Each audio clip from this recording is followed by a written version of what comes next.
Hola amigos, vamos a dedicar este vídeo a analizar los estados financieros de la empresa. Son los tres más importantes, lo que vamos a repasar, y lo vamos a hacer dando una definición y poniendo un ejemplo muy sencillito para que entendamos exactamente qué tipo de información nos da y cómo nos pueden ser útiles. ¿De acuerdo? Entonces es más importante el fijarnos en el ejemplo a medida que vayamos avanzando en cada uno de los estados para ir entendiendo efectivamente para qué nos pueden servir dichos estados financieros. Bien, los estados financieros son informes contables que permiten que una empresa evalúe su rendimiento económico, evalúe su solidez financiera, la capacidad para generar flujo de efectivo, etcétera, etcétera. Estos informes brindan información crucial a los accionistas, a los inversores, posibles inversores, a los empleados, a cualquier stakeholder, cualquier persona interesada en la empresa, ¿vale? Los tres más importantes son el balance de situación, la cuenta de resultados y el estado de flujo de efectivo. Si os parece, vamos a ir uno por uno y, como os digo, vamos a utilizar un ejemplo que yo creo que así es más sencillo ver cada uno de los estados financieros. Vamos a empezar por el balance de situación. El balance de situación es una instantánea, es una foto que realizamos de la posición financiera de la empresa en un momento determinado, en un instante, ¿de acuerdo?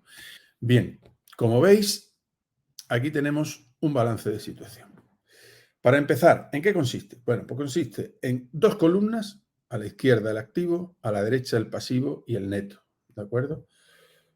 ¿Qué es el activo? El activo es todas las propiedades, todo lo que tiene la empresa que le permite ejercer su actividad empresarial, ¿de acuerdo? En este caso estamos viendo edificios, estamos viendo maquinaria, estamos viendo mobiliario, estamos viendo ordenadores. Fijaros que son todos esos elementos que necesita la empresa para realizar su actividad. También hay existencias, también hay caja, hay dinero, hay cash, ¿de acuerdo? Que puede haber en la empresa. Es decir, todo lo que posee la empresa, ¿vale? En este caso, pues vemos que tenemos de edificios 500.000 euros, de maquinaria 200.000 euros, mobiliario 50.000 euros, etcétera, etcétera, hasta llegar a un total de 1.000.000 de euros, ¿vale?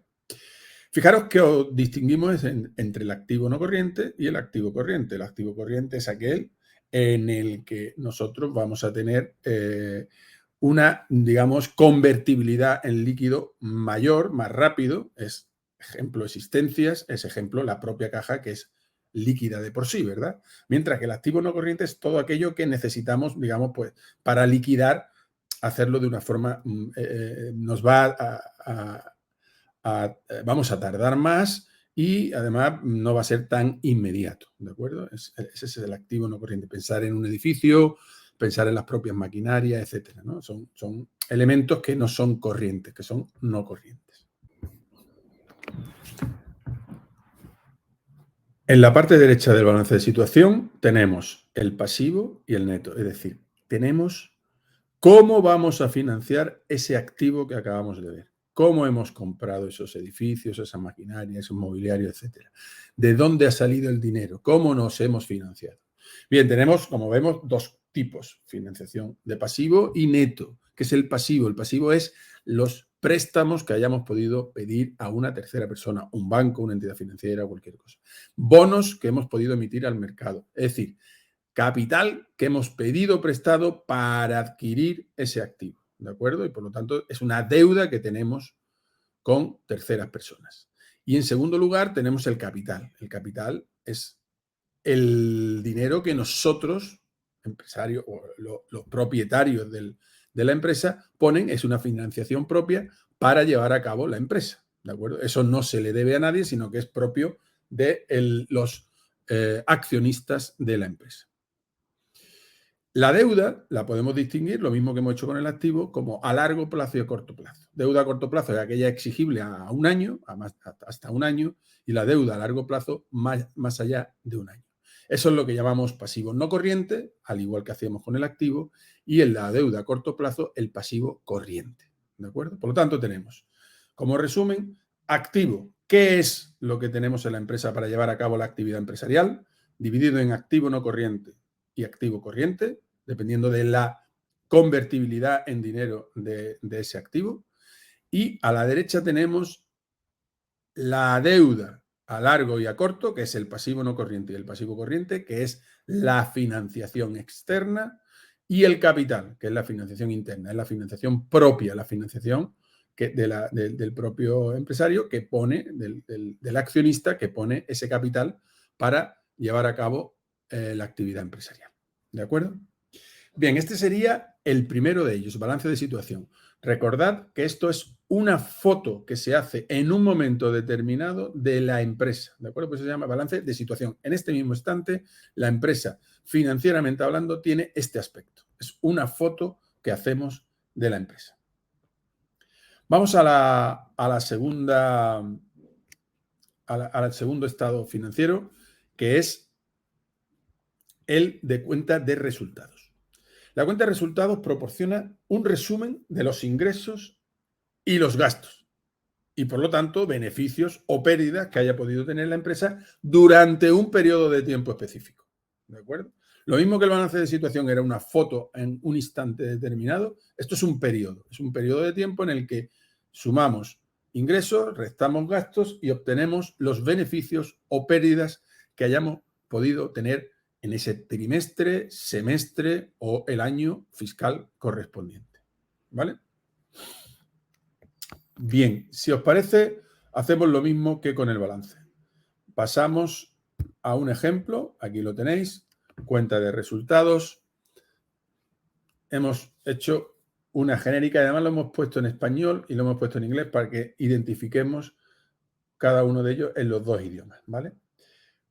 ¿En qué consiste la cuenta de resultados? Pues como hemos dicho, vamos a ir a los ingresos, ir quitándole una serie de gastos para llegar al beneficio neto. Bien, vamos a verlo así, que se ve mejor y no tapo ninguna de las líneas. La primera línea, ventas. Con las ventas, ¿qué hago? Pues poner todos los ingresos que he tenido a lo largo del periodo, ¿vale? A eso le quito el coste de las ventas. ¿Qué quiere decir eso? Lo que me ha costado lo que he vendido, ¿vale? Lo que me ha costado. Si yo estoy comprando, por ejemplo, yo vendo muebles y he tenido que comprarlos a un proveedor para después yo distribuirlo, pues en lo que a mí me ha costado esa venta, lo que a mí me ha costado ese es el coste de las ventas, ¿vale? Eso es un coste variable. Cuanto más venda, más coste de las ventas voy a tener, pero si no vendo nada no voy a tener costes, ¿verdad? ¿Por qué? Porque si no vendo nada no tengo esos costes. Beneficio bruto, la diferencia entre la venta y el coste de las ventas, ¿de acuerdo? Y ahí podemos podemos calcular el margen bruto, que es cómo se calcula el margen bruto, como el porcentaje entre ese beneficio bruto y las ventas, ¿de acuerdo? Ahí vemos que si tenemos un beneficio bruto de 75.000, tenemos un margen bruto del 50% porque hemos vendido 150.000.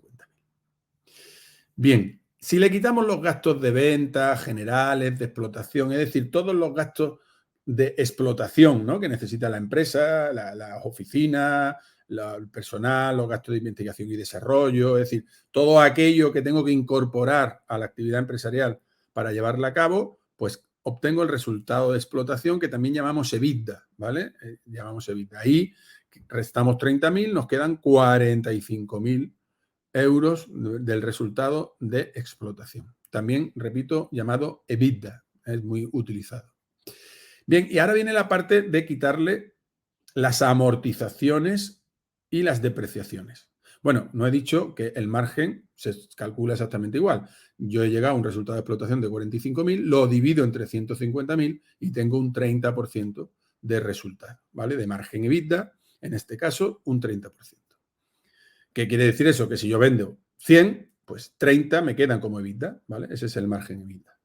Bien, si le restamos ahora las amortizaciones y depreciaciones, ¿qué son las amortizaciones? Bueno, cuando en el activo yo tenía edificios, ¿verdad? Yo esos edificios no lo llevo a una cuenta de resultados porque el edificio me va a durar muchos ejercicios, ¿verdad? Entonces yo no puedo meter todo lo que me ha costado el edificio en el primer año en el que lo compro. Eso es un bien de inversión y yo lo que hago es que lo periodifico y lo imputo a cada año. Por ejemplo, si lo hago a 50 años, pues en cada año tengo una 50ª parte de la inversión que he realizado en el edificio, ¿vale? Eso es la amortización. Bien, pues esa amortización la resto para llegar al resultado operativo, el EBIT, ¿de acuerdo? El EBIT. En este caso le resto 15.000, me quedan 30.000. Me queda un margen EBIT del 20%. Después incluyo los resultados financieros, que pueden ser gastos financieros, pero que podrían ser positivos en el caso hipotético de que tuviera más intereses que gastos financieros, ¿de acuerdo? Y llego al resultado antes de impuestos. En este caso le hemos restado 12.000, me quedan 18.000. Y por último le quito los impuestos y me da el resultado neto, ¿vale? Calculo el margen neto de 14.400, el 9,60%. Bueno, pues ya tengo mi cuenta de resultados establecida. Como veis, la cuenta de resultados se refiere a un periodo concreto, ¿de acuerdo? Mientras que el balance de situación era una foto fija de la empresa, la cuenta de resultados es qué he ganado, qué he perdido en un año, en un trimestre, en un semestre o el periodo que sea, ¿de acuerdo? Bien, y vista la cuenta de resultados y el balance de situación, nos queda el tercer estado, que es el estado de flujos de caja. Vamos a verlo también con un ejemplo. Antes de nada, ¿en qué consiste el estado de flujo de caja? Pues el estado de flujo de caja nos va a mostrar cómo la empresa obtiene efectivo. No estamos hablando ahora ya de beneficio, ¿de acuerdo? No estamos hablando de pérdidas, estamos hablando de efectivo, de salida y entrada de caja. El cash que entra y el que sale. ¿Por qué? Porque en el beneficio, en la contabilidad, nosotros estamos imputando partidas que no implican una salida o una entrada de caja. ¿De acuerdo? Y entonces eso es lo que vamos a rectificar, si queréis llamarlo así, en el estado de flujo de caja. ¿Vale? El estado de flujo de caja, como veis en el ejemplo, tiene tres partes. Un flujo operativo, un flujo de inversión y un flujo de financiación. Como los nombres indican, el flujo operativo es aquel que se genera por la propia operativa de la empresa. El flujo de inversión es qué salida de inversión hay en la empresa en ese año. Y el flujo de financiación, pues exactamente lo mismo. Cómo hemos financiado las entradas de financiación o salidas de financiación de la empresa. Hay que tener en cuenta que esto también se hace, pues igual que la cuenta de resultados, para un periodo concreto.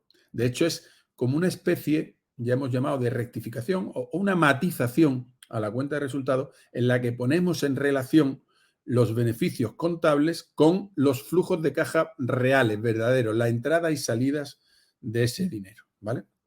Bien, y como tenéis ahí, tenemos dos formas de calcularlo. Por un lado tenemos el directo y por otro el indirecto. Lo vais a entender fácilmente porque normalmente se suele utilizar el indirecto, pero el directo es muy sencillo. Vamos a ver, si yo digo que el estado de flujo de caja es entradas y salidas de caja, pues lo que hace el sistema directo es poner las entradas positivas, restarle las negativas y obtener el resultado, ¿de acuerdo? Entonces, ¿cómo sería en este caso?